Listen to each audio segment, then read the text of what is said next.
The perfect organism, the Xenomorph, has terrorized audiences since its debut in 1979. Like its extraterrestrial enemy, the Predator, the Xenomorph stars in a mega franchise of action and horror. Except that the Alien films have lasted even longer, with 4 sequels, 2 non-canonical spin-offs, and 2 prequels. Not to mention the countless comics, books, and video games that expand the universe. With each new movie, generally a new breed of Xenomorph is introduced. This has led to iconic variations of the alien monster, as well as some pretty bad failures. While there are literally hundreds of Xenomorph species in the Alien universe, in this video I will only focus and delve into the Xenomorphs that appear in the films. Number 10. Xenomorph Drone. The Xenomorph XX121, commonly known simply as Xenomorph and colloquially known as Alien, is a highly aggressive endoparasitoid extraterrestrial species. The Xenomorphs are vicious predatory creatures with no objectives other than the propagation of their species and the destruction of any life that may pose a threat to them. Similar to wasps or bees, Xenomorphs are eusocial, with a fertile queen that spawns a large number of subordinate castes. The creatures are known for their potent acid blood and pharyngeal jaws, though their biological life cycle, in which their offspring are implanted inside living hosts before violently bursting from their chests, is in many ways their most characteristic aspect. Xenomorphs are primarily solitary ambush predators, though they are known to adopt swarm tactics when acting in larger groups. Despite their voracious ability to kill, they often seek to capture their victims alive for them to host more Xenomorphs. The victims are taken to the hive or simply to an isolated place if the hive does not exist, wrapped and/or immobilized before being impregnated with a Xenomorph embryo. However, when their target becomes a threat or is deemed unsuitable for harvest, the Xenomorph will not hesitate to quickly kill the chosen host. While the exact origins of the Xenomorph XX121 have never been definitively determined, there have been several contradictory accounts of its origins and several notable theories about its beginnings that have gained widespread recognition. The creature artificially created through the use of the black chemical or pathogen is the most likely cause of its origin. Perhaps the most notable of these is that they are not natural creatures, but were artificially created to act as a biological weapon of war by another technologically advanced race. The evidence suggested to support this includes the biomechanical biology and appearance of the Xenomorph, as well as the perceived perfection of its physical nature. Several people have proposed that the engineers may be the race that created the Xenomorph, especially given their known propensity for advanced biological weapons, although another theory less accepted is that the Yotja could have been responsible for its creation, due to their close and prolonged association with the creatures. Some sources in the expanded universe dictate that the Xenomorph is as natural as any other creature, fitting into an ecosystem where it has creatures that hunt them, thus keeping their population under control. Its hard shell is the result of a harsh and relentless world, just like its violent ways, which are described as brutally practical. Its world from birth to death is violence and death, whether giving or receiving. However, when removed from this system, that's when they become truly dangerous, as nothing keeps their numbers in check. Number 9. Warrior Xenomorph. The Warrior Xenomorph is the primary assault faction in the alien hive. They are slightly larger and stronger than the drones, and although they share the same abilities as the latter, they are more capable in combat. One of the main features that differentiate the Warrior from the drone is its ridged head, while the drone has a smooth head. The Warrior is slightly larger than the drone. They are black in color and can blend into dark areas like their hive. They are incredibly strong, and their striated head is strong enough to knock down opponents. The Warrior is dangerous even in death. If hit with a strong physical trauma weapon, they will explode and soak the area with acid blood. If someone comes into contact with the blood, it will burn them, often fatally. Their tail ends in a large blade, and they can strike and tear apart any threat. This caste uses their claws to climb walls and ceilings with great ease. For a long time, it has been theorized that the smooth, translucent-headed drones and the rough-headed warriors are, in fact, the same caste of Xenomorphs, and that the warrior's ridged head structure is simply a sign of aging or maturity in a drone. Drones and warriors have never appeared in the same movie throughout the Alien franchise. Currently, drones have only been depicted in Alien, Alien vs. Predator, and Alien Resurrection. The other films in the franchise feature other variations of xenomorphs that we will see later, while the warriors appear in Aliens and Aliens vs. Predator Requiem. However, various video games have portrayed the two casts working together. The aging theory is supported by the fact that the xenomorphs that appear in Aliens have been alive for much longer than those seen in the first Alien film or Alien vs. Predator. However, it does not explain the presence of warriors in AEVP Requiem, despite those creatures only being newly born. In the cast and crew commentary of Aliens, James Cameron confirms the aging concept, stating that the warrior xenomorphs in his film are intended to be mature drones.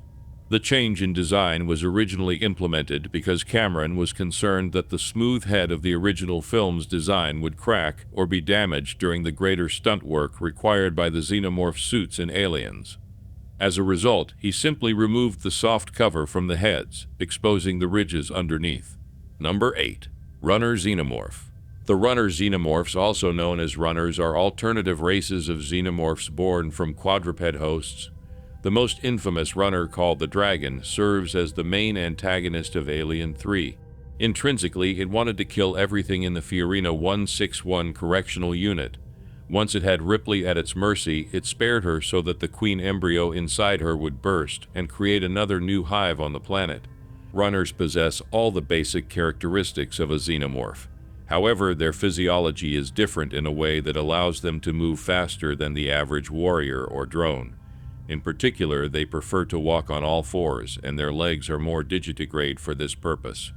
Dog-based runners lack the dorsal tubes and spines of the warrior caste, and as a chestburster, it was born with all its limbs. When a runner is far enough away from a target, it can launch itself at it at tremendous speed. The runner commonly jumps onto its victim's neck, brutally striking upon impact. This causes damage that is often unexpectedly severe for a creature the size of the runner. While all xenomorphs have an aversion to fire, this caste is particularly affected by it. The heat causes them to expand internally and explode if their body temperature drops drastically. Thanks to their abnormally high metabolism, runner aliens can evoke images of a fast terrestrial cheetah, but one that never tires and can leap onto prey with the force of a mallet. Number 7. Xenomorph Grid. Grid was a xenomorph drone that acted as the alpha of the hive and was born in a Yacha pyramid beneath Bouvet Island in 2004. Its name comes from the grid-like scars it received from being trapped in the net of the Yacha Celtic. Grid was responsible for killing Yacha Chopper and Celtic, who had come to the pyramid to hunt xenomorphs as part of an initiation hunt, and also helped free the queen held captive by the predators deep within the pyramid. Grid died when Scar destroyed the entire pyramid with his self-destruct device. Grid was presumably born from one of the expedition members trapped inside the sacrificial chamber and was impregnated by a facehugger. After being born, it quickly grew to maturity and began stalking the 3 Yacha who had come to hunt it and its fellow xenomorphs. Grid encountered Chopper as the predator was preparing to kill Lex Woods and, seizing the opportunity, impaled the Yacha from behind with its tail before it was aware of Grid's presence. After killing Chopper with its inner mouth, Grid attacked Celtic, engaging the second predator in a brutal fight. During the fight, Celtic cut off the tip of Grid's tail and trapped it with his net gun. The constrictive net began to carve into Grid's armor, cutting a grid of wounds that gave the individual alien its name. The wounds also caused Grid's acid blood to dissolve the net and allowed the alien to escape. It immediately pounced on Celtic and killed the predator with its inner mouth. Although it is shown that Grid primarily relies on primal instincts like its siblings, Grid seems to exhibit some unique intellectual traits found in some individual xenomorphs.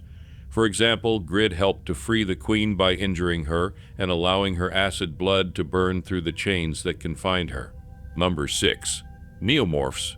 The Neomorphs are a subspecies of xenomorph encountered by the U.S. CSS Covenant on Planet 4, also known as Paradise. They appear to have originated from indigenous creatures mutated by the black pathogen.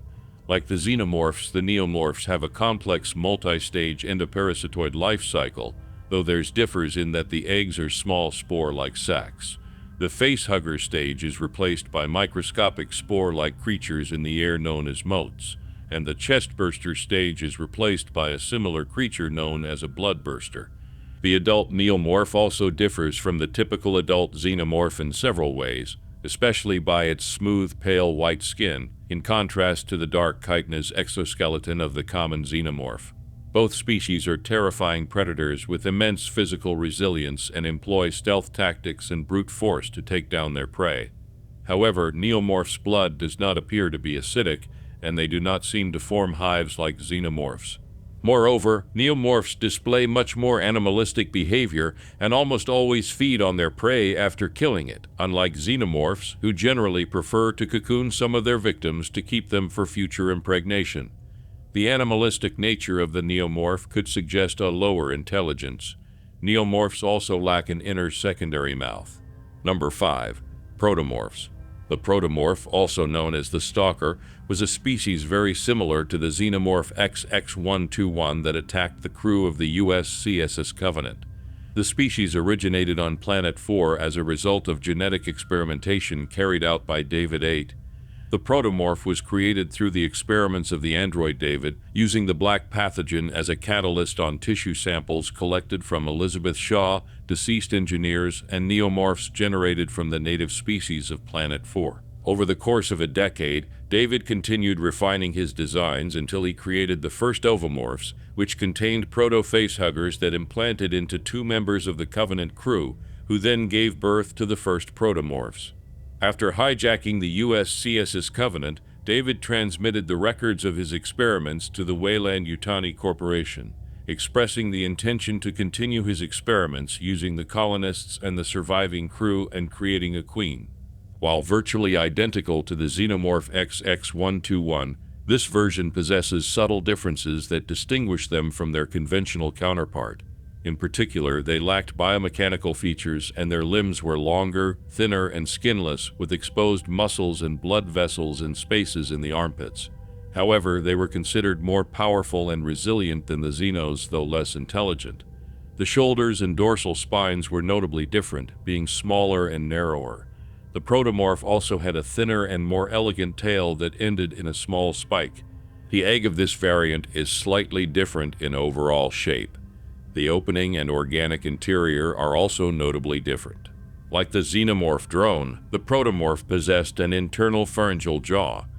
This appendage was capable of shooting out of its mouth like a piston, with enough power to penetrate bones and metals. Overall, its growth rate was incredibly fast, as it could be seen visibly growing after emerging from its host. Not long after this, it was seen as a fully mature adult. The Protomorph could see almost as clearly and in as much detail as humans. The Protomorph was less intelligent than its Xenomorph cousins and was considered more animalistic and aggressive. This was exemplified during an infestation inside the Covenant, when a Protomorph attacked the claw of a moving crane by jumping onto it, resulting in its death. A second Protomorph also attacked a chamber that was monitoring its movements. It is speculated that the Protomorphs would not be friendly with their Xenomorph cousins, let alone any other species they encountered. Number 4. The Deacon. The Deacon is a creature similar to a Xenomorph, formed after the trilobite impregnation of the last engineer. The Deacon was the result of the black pathogen created by the engineers that was used as a biological weapon. The liquid infected Charlie Holloway, who impregnated Elizabeth Shaw with a trilobite. This trilobite eventually matured and impregnated an engineer on LV-223, after which the Deacon developed and emerged from the chest of the engineer. The Deacon has a smooth blue body, 4 fingers, a thumb, and plantigrade legs. Its mouth possesses 2 different sets of teeth. The upper jaw contains teeth typical of herbivores, while the creature's lower and inner jaw has a comparatively small number of sharp teeth. This lower jaw extends outward over what almost seems to be a second set of gums. Unlike similar Xenomorphs, the Deacon lacks a tail, and its head ends in a sharp point. The size of the Deacon is unknown, although it can be assumed to be exceptionally large, given the size of its host. As a newborn, although smaller than the engineer, it appears large enough to be at least comparable in size to an adult human. The major difference between xenomorphs and the Deacon is the host from which they come. Like all xenomorphs, they acquire different characteristics from their hosts. It's important to note how the birth of this creature is different from most xenomorph births.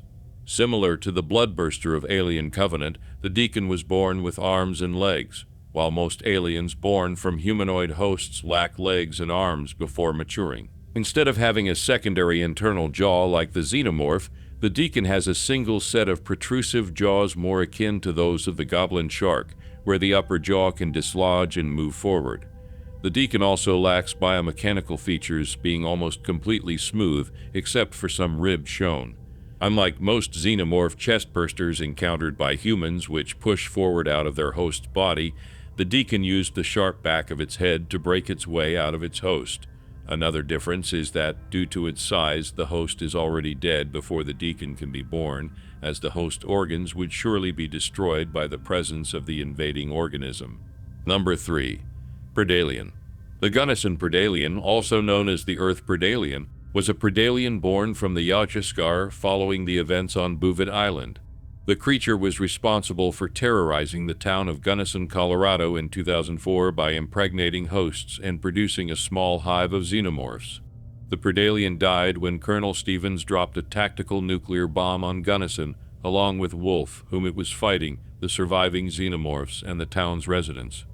This Pedalian possessed jaws, dreadlocks, a yellowish skin, and had a large blade with multiple spikes for a tail. The dome covering its head was also slightly more transparent than that of a drone, and beneath it, the hollow eye sockets could be seen.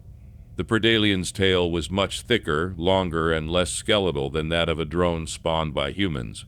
Its blood appeared to be a bit greener than that of xenomorphs generated by other creatures, suggesting it inherited some aspects of its host's luminescent blood. The Pedalian also seemed to emit larger, or at least different electromagnetic pulses than the human-spawned xenomorphs. The vision in the Yautja's helmets showed the Pedalian in a bright yellow color compared to the neon green of a drone. This particular Pedalian was a young queen, as it had the ability to impregnate female hosts with multiple chestbursters through a proboscis-like tube in the inner jaw inserted into the host's throat. It also has a large crest similar to that of a Xenomorph Queen. The Pedalian was shown to possess titanic strength, as it was able to effortlessly break solid concrete and overpower and dominate a predator with ease. This is because a xenomorph is always stronger than its type of host. Number 2. Newborn Xenomorph. The newborn was a mutant-human xenomorph hybrid, a creature born aboard the USM Auriga. The newborn emerged as a byproduct of the cloning experiments conducted by USM scientists, created when the Queen produced as a result of the experiments was contaminated with human DNA, granting her a second reproductive cycle using a uterus and a live birth. Rather than the Queen that gave birth to it, the newborn seemingly saw Ripley 8, the clone who had originally hosted the Queen, as its true mother, but it was killed by Ripley 8 when it was violently sucked into space through a small hole in the hull of the smuggling ship. The physical appearance of the newborn was far more humanoid than that of any other xenomorph. In particular, it was the product of a live birth and did not involve the use of ovomorphs, face-huggers, and chestbursters like other xenomorphs. Its physical appearance was also dramatically different. It appeared to be about twice as large as a standard warrior and substantially stronger. While the newborn still possessed an elongated skull, it was much shorter and more human-shaped, merging with the upper back, and the creature's head included eyes, a nose, and a mouth on the front. Indeed, many of the physical aspects characteristic of xenomorphs were not present at all. The creature had no tail, inner jaw, or dorsal tubes. The newborn had pale skin that was fleshy in both appearance and texture, and generally lacked the biomechanical appearance associated with aliens. The creature's teeth also resembled those of a human more than the metallic teeth of xenomorphs, though the large fangs retained a similar shape. The newborn adopted an upright and bipedal stance. Number 1. Xenomorph Queen. The Queen is one of the largest forms of the Xenomorph XX121 species that serves as the mother and leader of a xenomorph hive. Queens are one of the largest, strongest, and most intelligent casts of aliens, and their appearance differs from that of the smaller variants, with an additional pair of arms growing from their chest and a large crest on the head that extends backwards from their skull. Queens are capable of engaging in combat and are formidable opponents, but such an event is a rare occurrence. Rather, queens usually act as stationary egg layers within the hive, tended to by workers and allowing the Praetorians or drones to perform defensive or offensive tasks. A queen also oversees the maintenance of the nest, again done by workers and to a certain extent drones. When laying eggs, a queen possesses a huge ovipositor that immobilizes her. Queens are significantly more intelligent than most normal xenomorphs, display traits of anger and vengeance beyond any purely instinctual behavior, have shown problem-solving abilities, and are also capable of giving orders or commanding the subordinate castes. The exact means by which a queen arises vary and are still much debated. Given the highly variable nature of the xenomorph, its identity as a eusocial swarm creature whose behavior centers on species propagation, and it's difficult to eradicate and destroy once deeply established on a planet. It should not be ruled out that the xenomorph can have various routes to create a queen in case one dies, rather than a single line for the creation of the queen. When a queen takes over another hive, she not only destroys the other hive's Praetorians, but also any egg, perceiving both as threats to her position. This would suggest that eggs and facehuggers, as well as Praetorians, are innately linked to the previous queen in a way that a dominant queen cannot claim them. However, drones and warriors, which have been shown to evolve into Praetorians, can live in the new hive. Hey, don't go just yet. If you enjoyed my video, I'd love to recommend another one for you to watch.